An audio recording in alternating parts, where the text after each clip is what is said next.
No te quedes ahí parado. ¡Huye! La vida cristiana, especialmente la de los jóvenes, pasa ocasionalmente por altos y bajos, por tiempos de extremo fervor y tiempos de frialdad. Hay días en los cuales decidimos predicar el Evangelio a todos los conocidos e incluso a los desconocidos. Mas hay días en que ni siquiera sabemos con seguridad si fue una buena idea habernos hecho cristianos. Ciertamente esta situación no es la ideal y ciertamente el Señor no planeó que siempre fuésemos así. Pero tampoco podemos negar que existen y que nos pasa a cualquiera de nosotros, que pasamos o pasaremos por ellas también, aunque sea solo por un instante.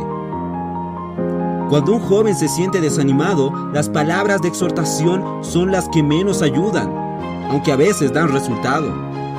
El asunto es que nosotros conocemos la teoría, que no podemos desanimarnos, que nos basta la gracia de Dios, que el Espíritu Santo puede animarnos.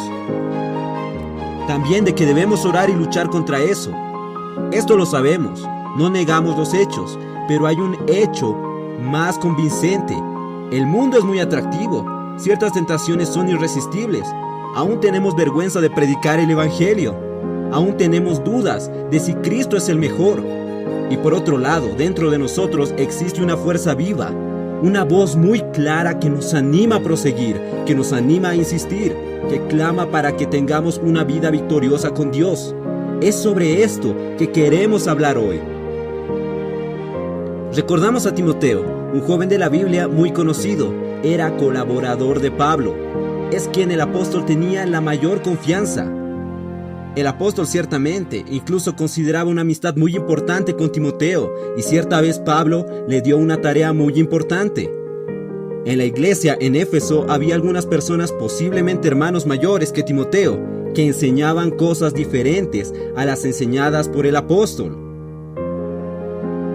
Y Timoteo era quien quería transmitir lo que el apóstol mismo enseñaba. Y preocupado, Pablo le pidió que se quedase en Éfeso y pusiese las cosas en orden. Esto lo vemos en 1 Timoteo, capítulo 1, versículos 3 y 4. Por el tono de las 2 epístolas que le fueron escritas, Timoteo debió asustarse con lo que debía hacer y se desanimó un poco. En las 2 epístolas, Pablo animó a su cooperador a proseguir, a no desanimarse, a reavivar el don que tenía y a no tener miedo de los demás. Entonces aquí está la primera expresión. Timoteo era un joven normal. El hecho de ser compañero de Pablo no lo hacía imbatible, perfecto o especial. Así como cualquier otro joven, Timoteo tenía debilidades y temores. Otra expresión: si tuviese miedo de alguna situación, no te consideres un cristiano derrotado, ni escuches las mentiras de aquel sujeto que le gusta vernos desanimados. En esta situación es exactamente en la que podemos tener una experiencia muy rica con Dios. He aquí otra situación de Timoteo. Él sufría las mismas tentaciones que nosotros sufrimos, y fue a él a quien Pablo le ordenó que huyese de las pasiones juveniles, en 2 Timoteo 2:22. Tal vez Pablo sabía de alguna dificultad de su joven compañero, sabía lo difícil que es ser cristiano y ser joven al mismo tiempo. De cualquier manera, él le mostró el camino: huir. Pablo, desde lo más alto de su experiencia cristiana, no le dio ninguna otra receta mágica a Timoteo, ninguna fórmula de oración, ningún secreto espiritual especial. Él dijo que la única manera de resolver el problema de las pasiones juveniles era huyendo de ellas y estando junto con los hermanos. Entonces surge una pregunta: ¿qué son las pasiones juveniles? Tú sabes qué son. No es necesario presentar una lista de ellas, ¿verdad? Son esas cosas que te atraen para alejarte de Dios y de las cosas que sabes que necesitas huir. Esas son las pasiones juveniles.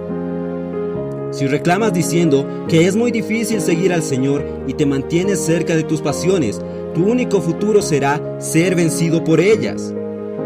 La gracia de Dios nos suple y el Espíritu Santo nos da poder, pero nosotros somos quienes tenemos que huir. Tenemos que salir corriendo cuando nos damos cuenta que estamos prontos a caer. Yo te digo en esta noche, huir no es señal de debilidad espiritual, sino de sabiduría. Quien se queda se está exponiendo innecesariamente al peligro de caer en el pecado. Después, no ganas nada echándole la culpa a Dios o diciendo que tu fe aún es muy débil. Por eso es necesario tomar una actitud seria y definitiva. Y esta actitud, yo te lo digo en esta noche, es huir. No es señal de debilidad, no es señal de que tú no seas alguien experto, sino es señal de que eres sabio. Por eso huye del pecado, huye de todas las situaciones que quieran derrumbarte y sigue al Señor con los que de corazón puro invocan: ¡Oh Señor Jesús!